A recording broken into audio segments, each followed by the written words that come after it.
This is a story of insane struggle followed by immense triumph. Are you ready for this rollercoaster ride of failure and success? I'm Dr. Azmain, and this is a story from another set of hospital night shifts. I recently made a video about my first ever night shifts where I explain what typically happens during a night shift. As I explained, when you're on nights you typically carry a bleep or pager, and of course I got bleeped many times during the night for urgent tasks. Some less urgent than others. One of those tasks is putting in cannulas. You know those little plastic tubes that we put into your vein to give you IV drips and antibiotics? That's a cannula. So normally the nurses will insert cannulas as soon as patients need them. They're the experts. And yet somehow, due to the insane hierarchical structure that is clinical medicine, the nurses call the doctors when they can't manage to do them. As in, the supremely difficult cannulas. The ones where the veins are non-existent. Dear viewer, I've hardly done cannulas since med school. This is gonna go really well.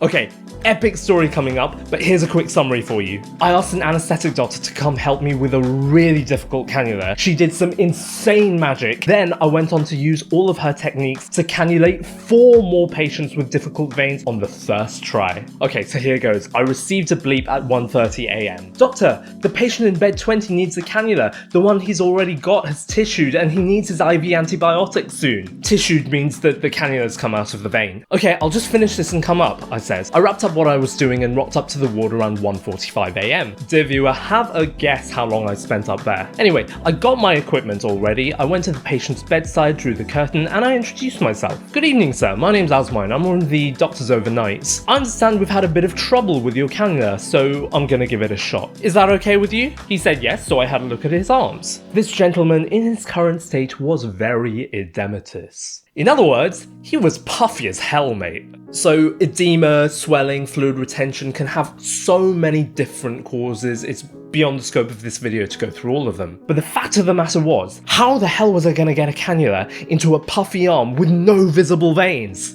I sat there by the bedside, I squatted down, I adjusted the bed, I adjusted the lamp so I could see better. I grabbed the gentleman's arm, I tied the rubber tourniquet around it. I felt and felt for a springy vein that's suitable for a cannula. I did everything I was supposed to do and still nothing. No veins. But then, there's one.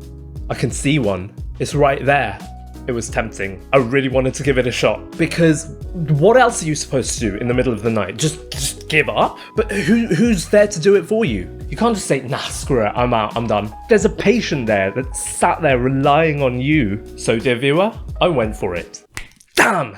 Nothing. No blood, just fluid leaking out. By this point, it was 2:45 AM. An hour had gone and the deadline was looming. His antibiotics were almost due. I spoke to the nursing team again, see if they had any tips, what they tried. I mean, they'd already tried 3 or 4 times unsuccessfully. Then someone had a bright idea. Why don't we use a vein finder? These are devices with infrared light that you can shine on the skin and it will highlight a vein. But where the heck are we going to find one this time of night? Because the intensive care unit are not going to loan us theirs.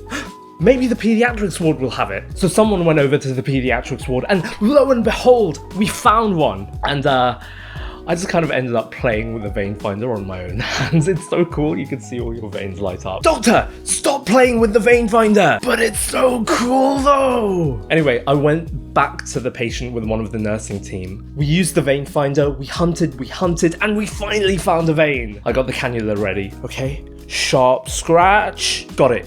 Flashback. There was blood. It had gone into the vein. And then just as soon as it had gone in, poof, gone.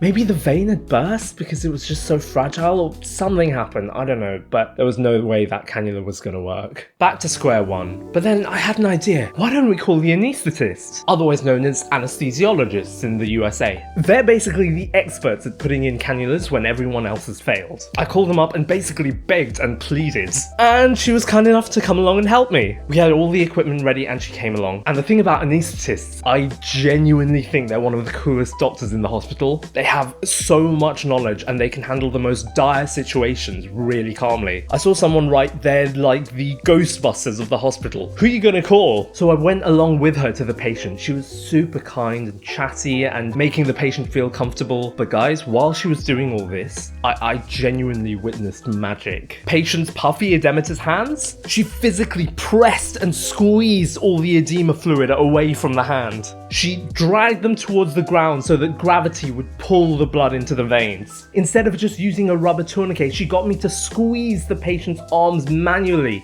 to bring up a vein. And of course she did the good old slap the hand to bring out a vein. Lo and behold, a vein popped up out of nowhere, as if by magic. 3, 2, 1.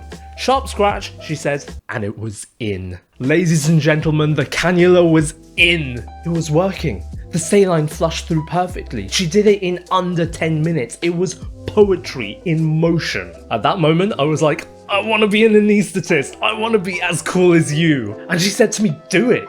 Anesthetics is the best job and I would not trade it for anything else. Get a taster week booked so that you can try it out. Before I told you this story, I asked you how long it took. Dear viewer, by this time it was 4:15 AM, 2.5 hours later. But hey, the patient got their cannula, and I'd already dealt with other urgent jobs remotely by this time. But the story's not over. Oh no, ladies and gents, because that very night, I got called to do no less than 4 other cannulas. And again, these were the difficult cannulas that the nurses really struggled with. In any other circumstance, I would have been so low in confidence after that failure. But having seen all her tricks, I knew that I could pull it off too. So I went along with a pep in my step and some tricks up my sleeve. Well, I mean, we have to be bare below the elbows for infection control, so I had to hide those tricks somewhere else. Cannula number 1, done, first try. Cannula number 2, done, first try. Cannula number 3, done, first try. And one of those patients was a retired nurse herself, so I had to impress her. With my final patient, I was honest. I said, mate, I've hardly done cannulas since med school, and the first one this evening was a doozy. But I've just put in 3 difficult cannulas successfully, and fingers crossed, you're going to be 4 out of 4. Got it in 1. It's the craziest thing. Confidence can be such a huge determining factor of your rate of success, as long as you're mindful of your skill level and deficiencies. It's different from overconfidence and cockiness, where you overestimate your own abilities. Dunning-Kruger effect, innit? Anyway, it was around 7:30 AM at this point. I gave the anaesthetic doctor another call and she answered. I said, I'm so sorry to call you again. I don't actually need you for anything, but I just wanted to say you really inspired me today. And I used your techniques to successfully put in difficult cannulas for 4 of my patients. And she said something along the lines of, that's really great, well done, I'm so proud of you. Thank you for calling and telling me, I really appreciate that.